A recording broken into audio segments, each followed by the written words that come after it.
Hey folks, Craig Danger, vinyl record player. Ho! Back again. We got some more underrated and must-have LPs. We got 5. They're all from 1973. And I'm telling you, we got some classic music here from really a super classic period. So obviously, we want everything to be stable. We don't want to hurt anybody. So buckle up.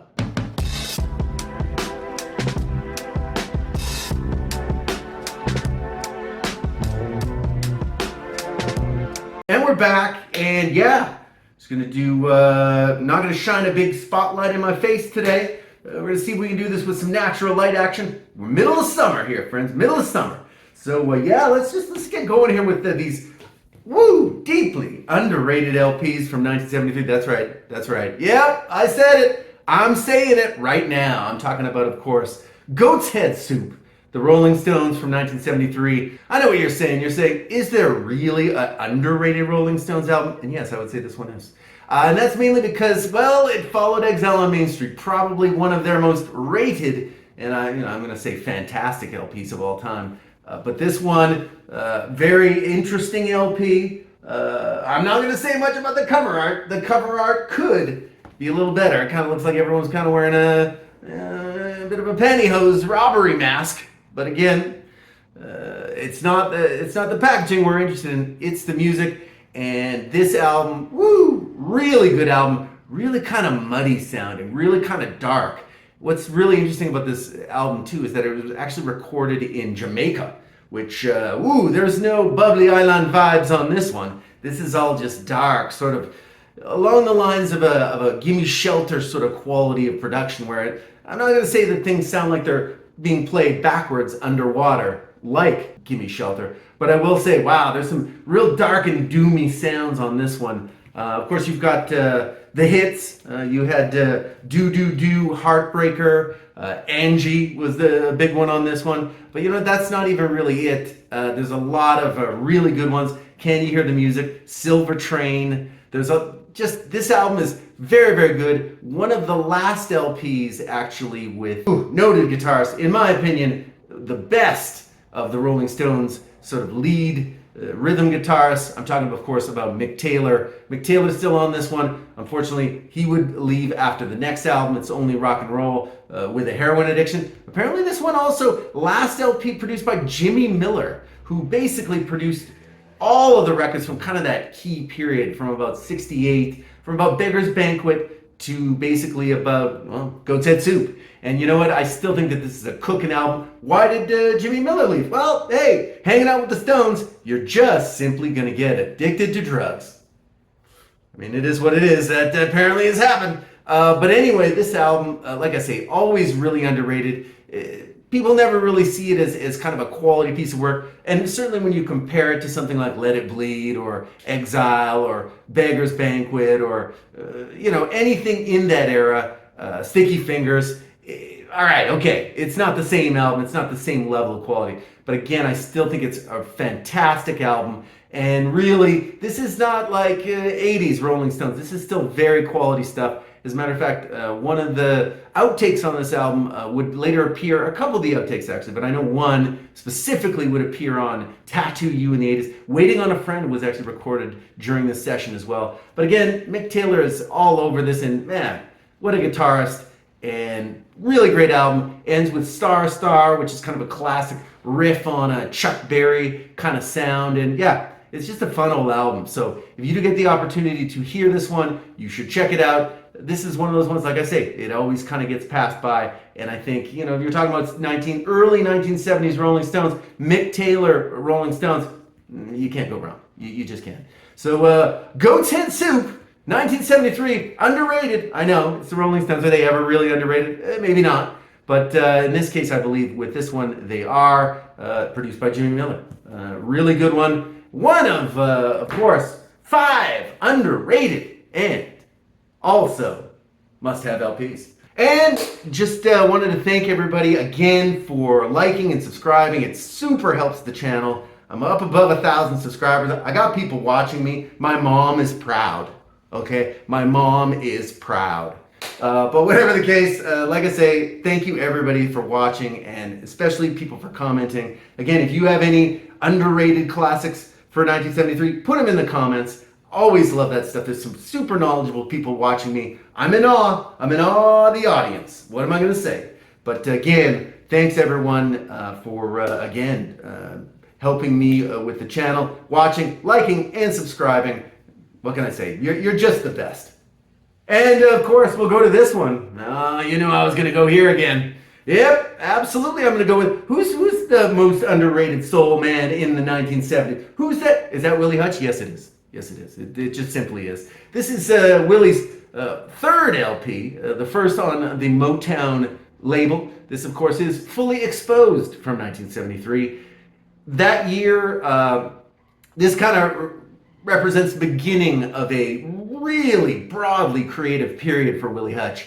And this year, he would record not only this, but his most famous LP and biggest selling LP, that, of course, being the soundtrack to The Mac, which also featured a younger Richard Pryor, as a matter of fact. But ooh, as much as I like The Mac, it still is a soundtrack. It sounds like a soundtrack. No, Fully Exposed is a fully developed, beautiful, funky, just Willie Hutch funk is a different level of funk. It's a smooth, soulful funk. And wow, this one, all over it, we got some real classics. There's Willie. Willie also, big player of the guitar. Man knows a riff. He knows a funky riff, I would add. So on this one, I mean, just song after song is fantastic. I Want to Be Where You Are, which actually was originally a Jackson 5 song, written by Leon Ware. Don't forget about I Can't Get Ready for Losing You, another classic. That was a single. California My Way. He does a version of a song originally written by him and recorded by the Fifth Dimension. He does his own version. I mean, is it better? Obviously, it's better. And then, of course, sort of the key tracks on this one, Sunshine Lady, and also Tell Me Why Has Our Love Gone Cold. Woo, woo, woo.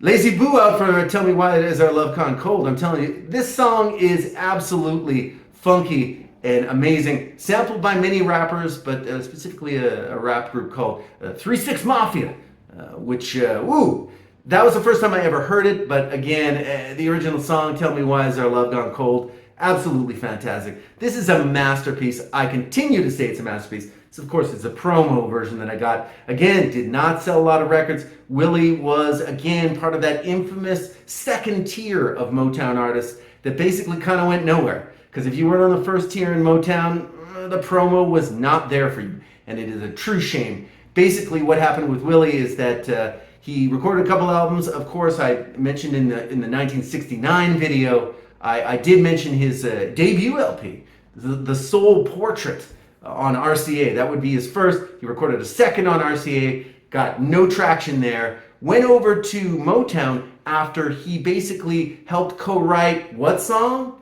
I'll Be There by the Jackson 5. Turns into a gigantic hit. And they basically say, hey, Willie, why don't you become a producer and also we'll put out some of your albums. Cool stuff, but that basically meant that unfortunately, yeah, he never really he got some production money and stuff like that, and it helped because, again, they just did not promote him. Did an incredibly bad job promoting, in my opinion, one of the premier soul artists of the 1970s. And the debut on Motown right here, Fully Exposed. If you can find this one's not cheap. You're not going to find a lot of copies of it. It did not sell a lot. But you know what? If you can usually get them for 25 bucks. You could even get something mint, I'm sure. Again, this is a promo copy. I had to get this on Discogs. I have never seen it in the wild. But oh, what a great album. And as a matter of fact, something you should know is that this stuff is all now streamable. For a while there, I was buying all of the Willie Hutch albums, well, because I'm a Willie Hutch freak, people. But also because, frankly, it wasn't available on streaming. Just in the past couple of months, it's all on streaming now, so you can hear all this stuff, including this album if you're on Spotify or if you're on YouTube Music. Check it out. You got a legendary LP. Unfortunately, very underrated. And also a must-have from 1973. Willie Hutch, Fully Exposed. Yep. Oh, what are we talking about here? What are we talking about? Are we talking about Free? Are we talking about Heartbreaker? Yes, we are. Now, I know there's many people who are big Bad Company fans, but you know what? When it comes down to Paul Rodgers, I always got to go free. I got to go free. And you know what? This was one of the first LPs that I bought by free. Unfortunately, this is basically free, not necessarily with all the original members. By this point, Andy Fraser, who of course co-wrote with Paul Rogers, everyone knows Free's All Right Now. I mean, it's been played on radio a trillion times. This contains Wishing Well, which was of course basically their second biggest radio hit. Actually, I think it even went top 10 in the United States. And you know what? Fantastic song, but that's not really it. This one, you got Traveling in Style on this one. You've got Muddy Water, Come Together in the Morning. But then, ooh, what you want to talk about a cooker. You want to talk cookers, friend. How about the title track, Heartbreaker? A little bit of like swirling Hammond organ all over this piece, courtesy of John Rabbit Bundrick, who was, of course, a keyboard player and later ended up playing in The Who. But at this point, Free had kind of broken up and then got back together. Then Andy Fraser leaves. Then Paul Kossoff, who, if you know Free's sound, ooh, so key to the sound of Free with his amazing sort of sustain and vibrato on his guitar. Fantastic stuff. Unfortunately, at the time, apparently, Paul Kossoff, he's a little bit addicted to lewds. Again, you know, I mean, it's 1973. If you're going to get addicted to something, there's a good chance it could be Quaaludes. Again, I wouldn't know. I wasn't there. But anyway, so what happens on this album is basically the first side is mostly Paul Kossoff. They do get another gentleman called Snuffy Watson, because of course, if you're going to be a second guitarist, you really should be called Snuffy. Anyway. Whatever the case, he does a bang-up job too, and frankly, Paul Kossoff has still got his fingerprints on this one, particularly, again, the title track. But yeah, this is, in my opinion, one of their best albums, and frankly, despite not having Andy Fraser and sort of half Paul Kossoff, again, Paul Rogers doing most of the songwriting on this one, but really, really good stuff. Kind of signs to come, because the next year, of course, he would join with Mick Ralphs, from, of course, Mott the Hoople, and they would, of course, become Bad Company. But yeah, this is, it's a good one, and you know what? You can get this all day for sometimes $5. This album is definitely out there. It's streamable, and again, it's a really rocking album. We're talking about Paul Rogers, people. We're talking about Paul Rogers. I mean, he's kind of everyone knows, he's kind of one of the most soulful white vocalists whoever has existed. So, and this is still Paul in his peak period, of course, before that debut self-titled by Bad Company, which, I mean, who doesn't love that one? Who doesn't? But anyway, Heartbreaker, Free, 1973, the final and sixth album by Free, before, of course, Paul Rogers would end up in Bad Company. So, yeah, another classic, underrated, but must-have LP from 1973. Oh, here we go. Oh, another one. Another winner. How about Ship Ahoy? Ship Ahoy by the OJs. Gamble and Huff production on the Philly International label. Little disco-y, but not much. This is still late, deep down sort of funk. A lot of, I guess, socially conscious vibes on this one. Fantastic gatefold on this one. Look at that. Oh. And I mean, like the white suits. Come on, man. And then on the back. Now, what is Ship Ahoy about? Well, Ship Ahoy is about slavery, which is absolutely terrible. I mean, obviously, but you know what? The title track on this one, ooh, it's visceral. It's hard. It's just a brutal song. I was reading about how there's a hopelessness to it, and there absolutely is, but it's just so powerful. Really, really fantastic stuff. Stuff that now people would be freaking out if they released it. So imagine the way it was in 73. It really kind of goes to show how much power Gamble and Huff had at Philly International that they could release. This is basically like a slavery concept album in 73. If you think some of the folks be freaking out about that, now, you can imagine then. But you know what? Ooh, cooker of a song. But not just that. I mean, you've got basically For the Love of Money, which is, one of the most popular bass lines ever, sampled a trillion times. The other single on this one was Put Your Hands Together. 2 top 10 singles on this album. But, I mean, This is just, it's a winner. Don't call me brother. People keep telling me, I guess, you got your hooks in me. That's right, hooks in me. Yeah, it's all, now that we found love, this is a cover-to-cover classic. If you like soul music, or you like with a little bit of a funky edge, and hey, how about a little bit of socially conscious vibe? OJ's Ship Ahoy. This is a couple of years back. I put out the 10 most listened to albums in my collection. This one was there. Still, and I was just listening to it this week. Still a cooker. One of the best. I think possibly their best album, although you could have a little bit of a battle between it and, of course, 1972's Backstabbers. But I think this one comes out on top, to be honest.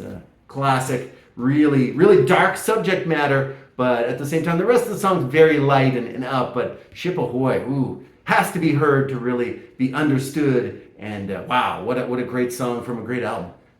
Definitely underrated. Huge selling album for the OJs, as a matter of fact. Probably, I think, their best selling album ever. But I think it gets very underrated. And yeah, not dated at all. Fantastically funky. Cover to cover. A classic, underrated, and again, it's a must-have from 1973. And you know where we're gonna finish this big dog up? Yep, with a little bit of, how about Ashes Are Burning, Renaissance. So this is I believe Renaissance third or fourth album. I think it might be their fourth album. This, of course, bit of a prog band, but also this is a very acoustic-y type of album. Apparently they were trying to separate themselves from many of the prog bands at the time. This kind of has a little bit of a, I don't know, like a Camelot sort of vibe at times. The lead singer, Betty Thatcher, she, fantastic voice, but it is very, I don't know, almost British folk. But this is not British folk. This is very much sort of like orchestral and acoustic, sort of folk, but it's proggy, but it's great. It's a lot of great songs. Probably the key winner on this one is got to be that start off track, Can You Understand? And certainly if you are on the YouTube, which I mean you are now, you're watching The Danger, you could easily look for Can't You Understand, or Can You Understand? Look for a Dutch live version of it and just see how much that cooks. Woo! Woo! It's on fire. Absolutely, the bass track on that is just, it's non-stop. It's amazing. The song itself is just absolutely, with the drumming, the whole thing is just an absolute epic. 7 minutes and you're like, at the end you're like, I want more. I want more. Well, you know what? You're going to get more. This album is actually, it's a full-length album. Only 6 tracks on this one. And of course, it sort of bookended. The first and the last track are just legendary, and a lot of really great tracks in the middle. The last track, of course, being Ashes Are Burning, featuring Andy Powell with a just rip-roaring solo at the end of the 11-minute Burning. Ashes Are Burning, title track, of course. And yeah, this is a fun album, and like I say, this one is available. It actually did chart in the United States like at 171 or something, so it wasn't a big hit, but you can pick this one up around, I think I got this one for about $5, but you should be able to get a copy almost anywhere. These guys are super underrated, and they're actually quite fun. Like I say, it's a different sound, but it's definitely worth looking into, particularly, like I say, look on YouTube, find that Dutch session on the YouTube where they play Can't You Understand live, and it's gonna change your world. It's gonna rock your world in a sort of Camelot-esque folk prog kind of style. I mean, I guess it'll do what it'll do. But anyway, the final of 5 underrated but also must-have LPs from 1973 from Craig Danger, vinyl record player. Woo! Well, I'll tell you. It is definitely summer around here, friends. I mean, I hope I'm not sweating too much, but time to bring this thing to a close. So you know what? I'm just going to go ahead and say that I will see you on the next one.